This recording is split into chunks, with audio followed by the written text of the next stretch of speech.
Belasan kepala desa di Majalengka, Jawa Barat menggeruduk SMAN 1 Jati 7 setelah sejumlah warganya tidak diterima sebagai siswa baru pada Senin pagi. Nyaris terjadi keributan dalam pertemuan antar kepala desa itu. Domisili, tapi sama aja dengan donasi. Berarti Bapak yang menentukan berapa kilo itu. Semua donasi ada apa? Domisili Pak itu Sejumlah kepala desa di Kecamatan Jati 7 terlihat emosi setelah menyampaikan alasan kenapa warganya tidak diterima SMA Negeri 1 Jati 7 pada tahap awal kepada pihak sekolah setempat.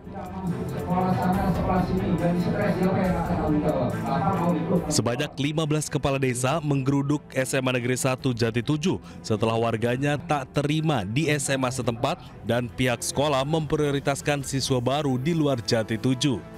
Tuntutannya ingin seadil-adilnya lah. Artinya ada istilah di sana bumi dipijak, di situ langit dijunjung. Artinya SMA 1 Jati 7 itu adalah kepunyaan warga Jati 7. Jadi kami kan tahu silsilah dari awalnya itu bagaimana awalnya nginep di SMP, SMA nginep di SD sekian tahun, terus bisa membangun, ditarik supaya yang daftar. Sekarang kami sudah pada tua kan tahu persis perjalanan SMA ini. Nah sekarang udah besar, udah gede, ternyata melupakan terhadap apa itu lupakan kulitnya gitu. Jadi ingin ada kebijaksanaan yang lebih hebat. Kepala SMA Negeri 1 Jati 7, Enjen, menjelaskan pihaknya akan berkoordinasi dengan pimpinan perihal adanya tuntutan kepala desa. Karena kami melaksanakan kegiatan SPMB sesuai dengan aturan yang berlaku, sesuai dengan Juknis, sesuai dengan Permen. Karena kami di sini hanya sebagai pelaksana kebijakan dan pelaksana aturan, bukan sebagai pembuat aturan. Kepala desa akan melakukan aksi unjuk rasa jika tuntutannya tidak diakomodir pihak sekolah. Dari Majalengka, Jawa Barat, Muhammad Zaini Johadi, iNews melaporkan. Ya, Menteri Pendidikan, Kebudayaan, Riset, dan Teknologi periode 2019-2024 Nadiem Makarim telah menjalani pemeriksaan di Kejaksaan Agung. Nadiem diperiksa selama sekitar 12 jam. Ya, Nadiem selesai diperiksa sebagai saksi di Kejaksaan Agung sekitar pukul 21 waktu Indonesia Barat. Ex-Mendikbudristek ini menyampaikan terima kasih kepada penegak hukum yang menghormati asas praduga tidak bersalah. Nadiem menyatakan sebagai warga negara akan kooperatif mengikuti proses hukum. Namun Nadiem tidak menjelaskan secara rinci materi pemeriksaan dalam dugaan korupsi laptop saat menjabat sebagai Mendikbudristek. Assalamualaikum warahmatullahi wabarakatuh. Saya ingin mengucapkan selamat sore dan malam, sekarang sudah malam, sama rekan-rekan media. Untuk sudah menunggu lama, saya baru saja menyelesaikan tugas dan tanggung jawab saya sebagai warga negara Indonesia yang patuh kepada proses hukum. Saya hadir hari ini di Kejaksaan Agung sebagai warga negara yang percaya bahwa penegakan hukum yang adil dan transparan adalah pilar penting bagi demokrasi dan pemerintahan yang bersih. Dalam kapasitas saya sebagai saksi, saya menyampaikan terima kasih dan apresiasi setinggi-tingginya kepada segenap jajaran aparat dari Kejaksaan yang telah menjalankan proses hukum ini dengan baik, mengedepankan azas keadilan, transparansi, dan juga asas praduga tak bersalah. Saya akan terus bersikap kooperatif untuk membantu menjernihkan persoalan ini demi menjaga kepercayaan masyarakat terhadap transformasi pendidikan yang telah kita bangun bersama. Terima kasih dan izinkan saya pulang karena keluarga saya telah menunggu. Kita sudah sama-sama melihat yang bersangkutan dipanggil dan diperiksa oleh penyidik pada hari ini, dan yang bersangkutan hadir tepat pukul 9 dan selesai diperiksa pada pukul 21 WIB dengan 31 pertanyaan pokok yang barangkali dalam pertanyaan-pertanyaan itu juga ada pertanyaan-pertanyaan lanjutan dan penegasan. Kemudian terkait dengan substansinya, bahwa seperti yang sudah kami sampaikan beberapa waktu yang lalu, posisi yang bersangkutan pada waktu itu adalah sebagai menteri karenanya bagaimana pengetahuan yang bersangkutan dalam kapasitasnya sebagai menteri terkait dengan penggunaan anggaran 9,9 triliun ini dalam proyek pengadaan Chromebook ini. Ya, sebelumnya pemirsa, Kejagung memeriksa 3 staf khusus Mendikbudristek 2019-2024 Nadiem Makarim. Pemeriksaan ini dilakukan terkait kasus dugaan korupsi pengadaan laptop tahun 2019 hingga 2022 senilai 9,9 triliun rupiah.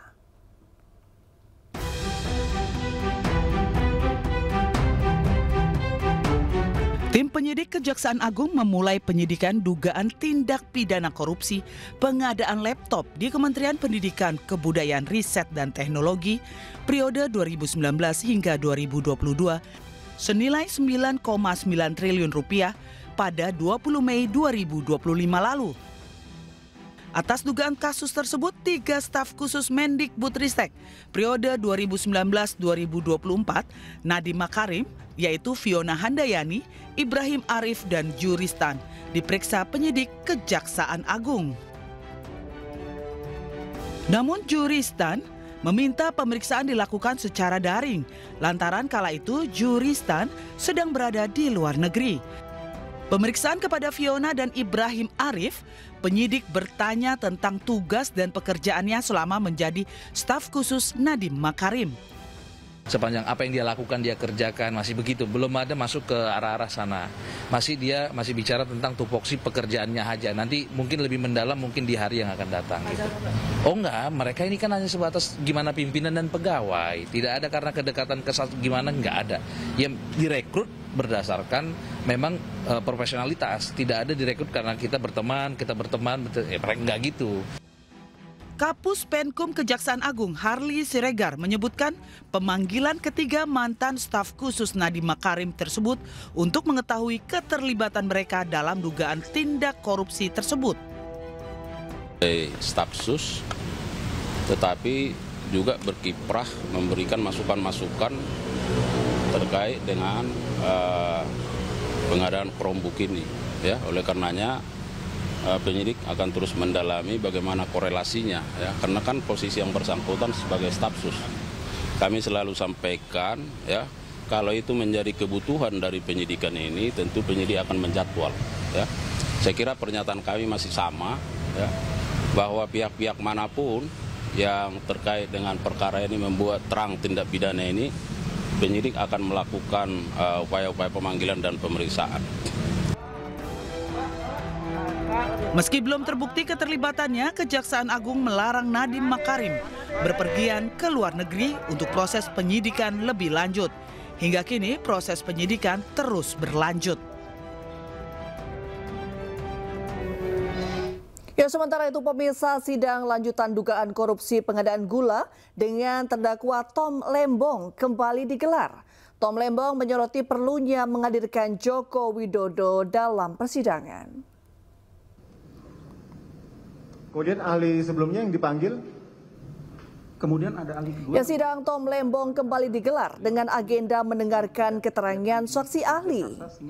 Dalam sidang, Tom menyebut keterangan saksi ahli yang dihadirkan jaksa penuntut umum sangat menarik, terutama saat ahli mengusulkan agar Jokowi dihadirkan untuk memberikan keterangan langsung. Ia juga menyampaikan bahwa keterangan para saksi di persidangan telah jelas menyebut adanya arahan dari Presiden untuk menangani kelangkaan pangan. Menurutnya itu dapat menjadi dasar hukum yang kuat bagi kebijakan yang diambil saat itu.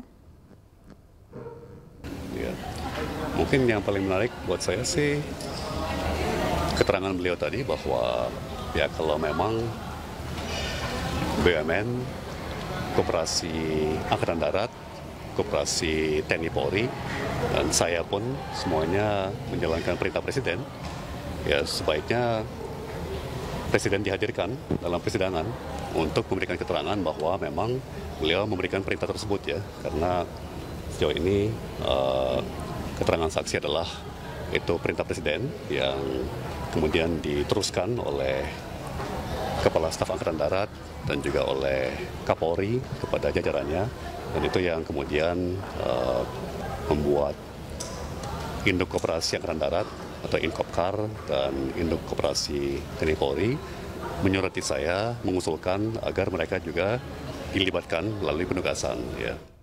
Pemirsa, sejumlah Menteri Kabinet Merah Putih dipanggil Presiden Prabowo Subianto ke Hambalang. Salah satunya Menko Bidang Pangan Zulkifli Hasan dan Menteri Sosial Saifullah Yusuf. Ya, sejak Senin sore sejumlah mobil dinas kementerian memasuki kediaman Prabowo Subianto di Hambalang, Bogor, Jawa Barat pada Senin sore. Menurut Saifullah Yusuf atau Gus Ipul, kedatangannya ke Hambalang untuk melaporkan perkembangan sekolah rakyat yang akan segera diluncurkan pada 14 Juli mendatang. Gus Ipul mengatakan sudah menyiapkan 100 titik sekolah rakyat untuk 20.000 siswa. Dan juga kami laporkan rencana tahap kedua di tahun ini pula 100 titik dengan menggunakan gedung-gedung milik Kemenaker. Alhamdulillah semuanya juga lancar dan insya Allah nanti kalau memang memungkinkan akan digabung sekalian sehingga kapasitas siswa itu insya Allah lebih dari 20.000. Pemirsa, Direktur Utama Sritex Iwan Kurniawan kembali menjalani pemeriksaan di Gedung Jampitsus Kejagung pada Senin pagi. Ia diperiksa sebagai saksi kasus dugaan korupsi pemberian kredit pada PT Sritex. Ya, untuk keempat kalinya Direktur Utama PT Sritex Iwan Kurniawan diperiksa oleh penyidik Kejaksaan Agung. Iwan tiba di Gedung Jampitsus pada pukul 9 Senin pagi didampingi oleh kuasa hukumnya. Tidak ada komentar dari Iwan saat tiba di Gedung Kejagung. Ia hanya melempar senyum sambil menyapa, kemudian berlalu ke dalam Gedung Bundar Jampitsus Kejagung. Iwan dimintai keterangan tentang kasus korupsi pemberian kredit pada PT Sritex saat ia masih menjabat sebagai Wakil Direktur Utama. Berapa pertanyaan sih Pak? Ini kan pemeriksaan yang keempat ya Pak? Hari ini agak lebih panjang, sekitar 24-25 pertanyaan. Ya, terkait gitu. apa Pak mungkin? Masih soal... Masih tetap tentang operasional perusahaan dan ini ya bagaimana memanage perusahaan setelah saya menjadi dirut gitu ya. Berarti sudah